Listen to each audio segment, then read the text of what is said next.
Սիրելի հայրենագիտներ, մենք այսօր եկած ենք դոդելու մայիս 28-ը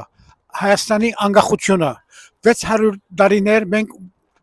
եղած ենք օտար ասկերի դրվետության տակ ռուսերու եւ թուրքերու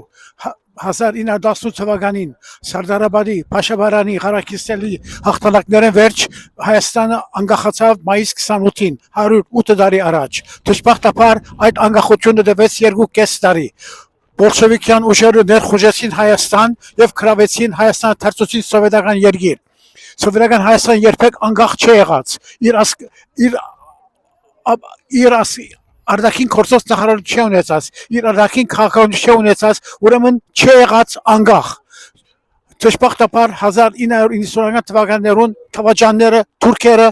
գոչեցին երրորդ հանրապետություն։ Երրորդ հանրապետություն գոյություն չունի եւ չի ունեցած, քանի որ երկրորդը գոյություն չի ունեցած։ Երբ երկրորդ չկա, երրորդ գոյություն չլար։ Մենք ունենք մեկ հանրապետություն, միակը, առաջին հանրապետությունը եւ մենք ժառանգորդներն ենք առաջին հանրապետության։ Սիրելիներ 10 օրեն դեղի ունենան ընտրություններ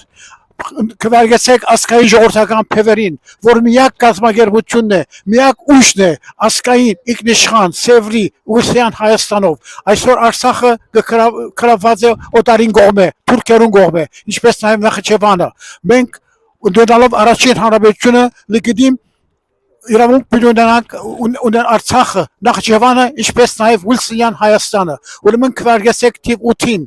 քվերցեք փևերին, որովհետեւ մենք ունենանք ազատ ինքնիշխան Հայաստան եւ մենք սփյուռքի հայերս ունենանք Հայաստան, քանք Հայաստան Աբրինք Հայաստանի մեջ, ուրեմն կարևոր է, որ Հայաստանը գոյություն ունենա, որովհետեւ այսօրվան թավաջանները կուզեն Հայաստանը դարձնել թուրքական վիլայետ կամ ռուսական մեկ մաս ուրեմն պետք է քվարկենք փևերին եւ այդպեսով ունենանք ազատ ինքնիշխան Հայաստան